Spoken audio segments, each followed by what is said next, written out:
ça est reparti. Bonjour madame. Je suis là aussi pour vous expliquer clairement. Je me suis dit la semaine dernière, il y a un flic qui partait au feu. Non mais il y a des fois, d'avoir été médiatisé.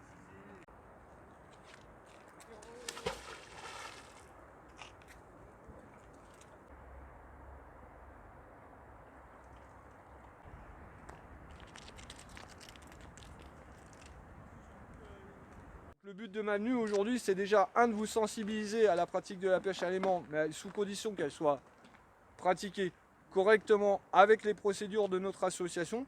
Parce qu'on le sait tous, à la pêche à l'aimant, vous avez toujours des risques de trouver des objets dangereux. Et dans ce genre de cas précis, il faut avoir le bon comportement, connaître les gestes et pas s'affoler. Donc tout ça, on va essayer de vous l'expliquer cet après-midi. Mais surtout, en particulier, ne pas laisser les déchets sur les berges, que ça occasionne une pollution visuelle. Donc si vous êtes là pour dépolluer la rivière et pour polluer les berges, non, ça ne le fait pas. Au sein de l'association, on a établi une charte de bonnes pratiques aussi, donc que chaque personne s'engage à signer et à respecter. D'accord ? Donc ça concerne particulièrement les pêcheurs à la ligne et surtout la biodiversité de nos cours d'eau. C'est-à-dire, je vais te donner un exemple très simple, il est strictement interdit de jeter les aimants dans les bancs de nénuphars. Ça, sous les bancs de nénuphars, on le sait, il y a les carnassiers, il peut y avoir la reproduction, donc et puis si c'est pour niquer tous les bancs de nénuphars qu'on va trouver, c'est pas... Alors ici, je sais pas s'il y en a beaucoup, je crois qu'il y a un secteur plus loin qui est couvert de nénuphars, mais voilà. Et nous, quand on pêche, quelle que soit la quantité qu'on sort, c'est extrait le jour même et par nos soins. Pas par la ville ou oui, pas par la ville, parce que la ville, quand vous faites appel à la ville, il faut bien comprendre, c'est pris sur les impôts du contribuable. Et c'est pas le but. C'est pas le but. Nous, sur le Mans, on a un partenariat avec un petit ferrailleur local. Quand on a besoin, on l'appelle, il récupère tout. L'année dernière, il s'est gavé, il s'est pris 12 tonnes de déchets. Quoi. Le mec, il est content. Quoi. On va pas se mentir. Sauf que les habitants du secteur du Mans, c'est 0 € sur leur... voilà.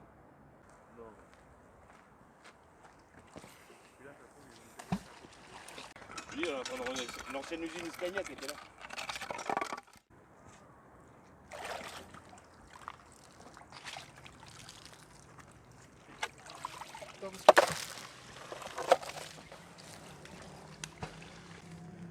Ouais, donc là, vous l'avez relevé avec 2 aimants, c'est ça? 2,360 Terror. 2,360. Ah, par contre, si tu l'enlèves, faut pas te monter dessus avec.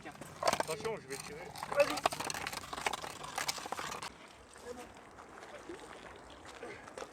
Ah bah là je suis chaud.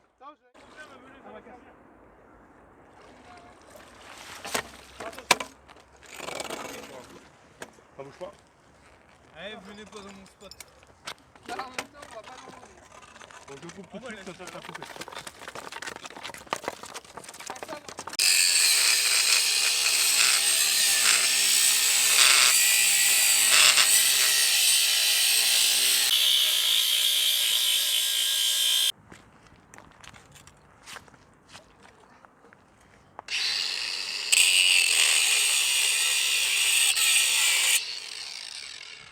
Non, allez-y, c'est bon. C'est bon, c'est un truc de camion. Non, c'est un filtre à Oui, c'est gasoil. le camion, oui. Attends, Filtre à je vais huile ou filmer, filtre à monsieur. gasoil? C'est C'est vrai. Filtre à gasoil. Filtre à huile ou à gasoil de camion? Dans l'association, on fait des boucles. Ouais. Alors ces boucles, on les fait pas pour perdre du mètre de corde. On les fait lorsque tu as des gros objets parce qu'on s'y met à plusieurs et chacun a une poignée pour tirer.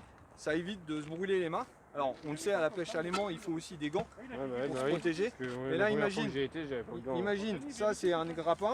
Imagine que tout à l'heure, on trouve un scooter ou quoi que ce soit. Si on tend la corde et qu'on s'y met à 6, 7 ou j'en sais rien, mais que chacun passe sa main dans la poignée, on va décupler notre force, un truc de ouf quoi. Attends, je vais le relever et tu tires. Ouais.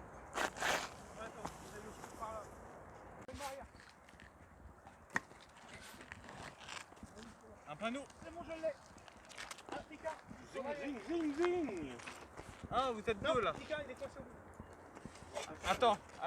Bon, bah Cyril, ta meuleuse, ça va encore servir. Hein. Alors qu'on veut faire lui. Ah bah putain les gars. Attends, faut la vider. Ah, oui. Bon bah merci de m'avoir aidé les gars. Hein? rappeler quand c'est bon. C'est bon? Oh, je vois pas le pied, mais c'est comme. Encore une?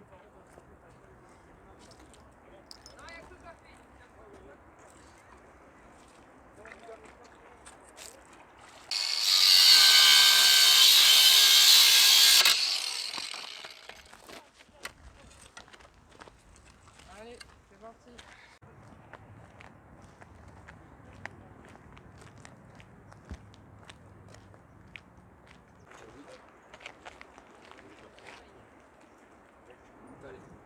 On récupère la corde. Je Fais gaffe, fais gaffe, fais gaffe. je défaite mon aimant dessus là.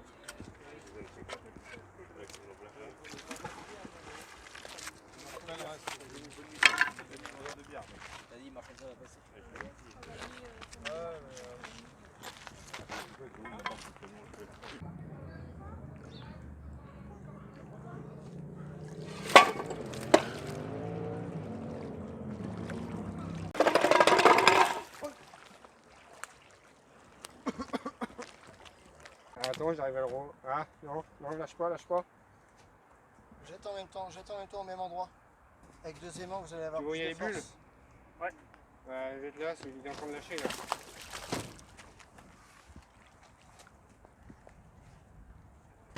Non, c'est pas bon. Non, il s'est remis.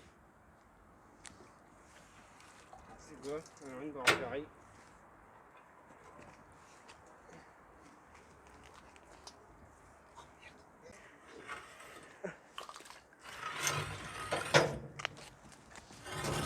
Ah, putain.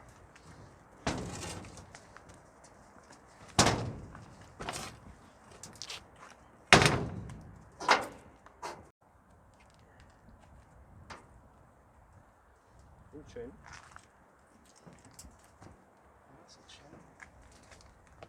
Salut Jean-Philippe, en ce dimanche 7 juin, nous sommes quai Monge à Angers. Tu es président de l'association Pêche Aveuglément. Alors, Pêche Aveuglément, peux-tu nous présenter un petit peu l'association? Alors bonjour, l'association Pêche Aveuglément est une loi, est une association 1901. Nous sommes spécialisés dans la dépollution des cours d'eau. Donc à l'aide de nos aimants, nous dépolluons tout déchet ferreux que nous pouvons trouver au fil de nos promenades, on va dire, et de nos opérations de dépollution. Voilà un petit peu le principe. L'association Pêche Aveuglément, durant 2019, a déjà extrait 12 tonnes de déchets sur le secteur du Mans, principalement. Donc 12 tonnes de déchets, ça représente 41 scooters, 80 vélos, 49 chariots de supermarché, des coffres forts, des bars, des cadres de mobilette. Du Mans, parce que l'association est du Mans. L'association n'est pas du Mans, l'association est clairement basée à Pressigné, son siège social est sur Pressigné. Maintenant j'ai une équipe de pêcheurs qui est plus centrée sur Le Mans et actuellement je viens sur Angers pour potentiellement monter une seconde équipe. D'accord, donc tu dis que tu viens sur Angers. Est-ce que tu as eu des contacts pour venir sur Angers? Alors oui, j'ai utilisé les réseaux sociaux pour essayer de trouver des gens intéressés par la pêche à l'aimant, des pratiquants, car j'ai été informé que sur le secteur d'Angers, il commençait à avoir beaucoup de déchets sur les berges. Non pas que la ville ne vient pas les ramasser, mais que les pêcheurs à l'aimant ne les ramassent plus et les laissent au vu et aux yeux de tout le monde. Donc ça, je trouve pas ça très cool et en tant que personne responsable, quand on pratique la pêche à l'aimant, on se doit de repartir avec nos déchets, quel que soit le volume. Donc justement, tu es en train de parler des personnes qui viennent pêcher avec des aimants. Il y a une réglementation là-dessus, on est bien d'accord?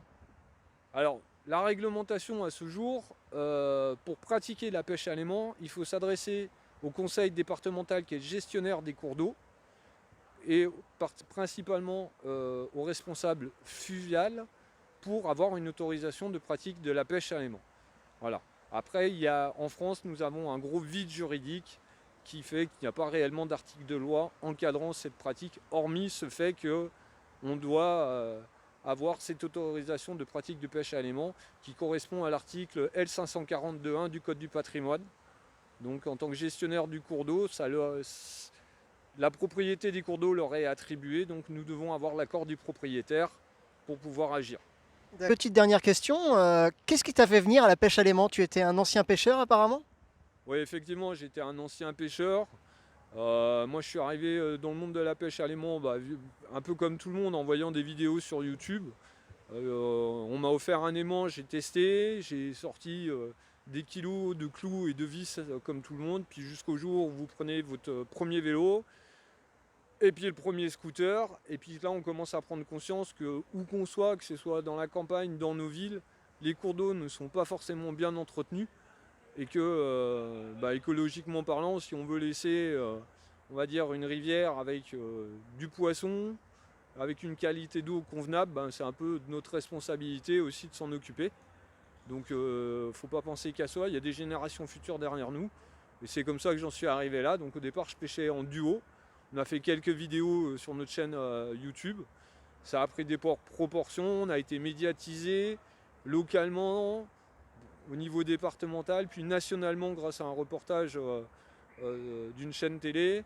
Et puis l'histoire a commencé comme ça, et au jour d'aujourd'hui, j'ai une équipe de plus de 20 personnes avec du matériel, et on est capable d'extraire quasiment tout de l'eau, puisqu'on est équipé de treuils, on a des très bons aimants, des grappins, voilà quoi.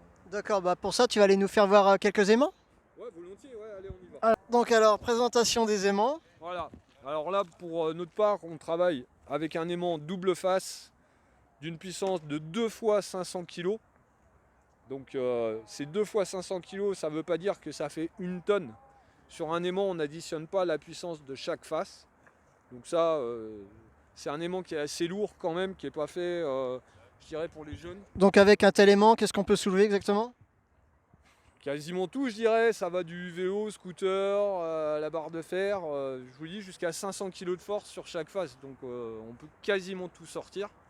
Et après, j'ai un second aimant, voilà, qui sont les aimants 360, qui sont des aimants, on va dire, nouvelle génération, qui permettent réellement de passer comme un aspirateur sur les fonds, puisque tout ce qui se retrouve dans un diamètre, on va dire, de 10 cm autour de cet aimant sont automatiquement aspirés, étant donné que l'aimant est aimantable vraiment à 360, ainsi qu'en dessous. Donc là, on le voit bien. On a des particules de ferraille autant sur la coque au-dessus que sur ses parois et également en dessous. D'accord, donc en fait là, quasiment impossible de louper quelque chose qui traîne au fond, quoi. Impossible, si c'est toujours possible, mais si on n'arrive pas à l'extraire, c'est une question de poids et non pas d'attraction de l'aimant. D'accord.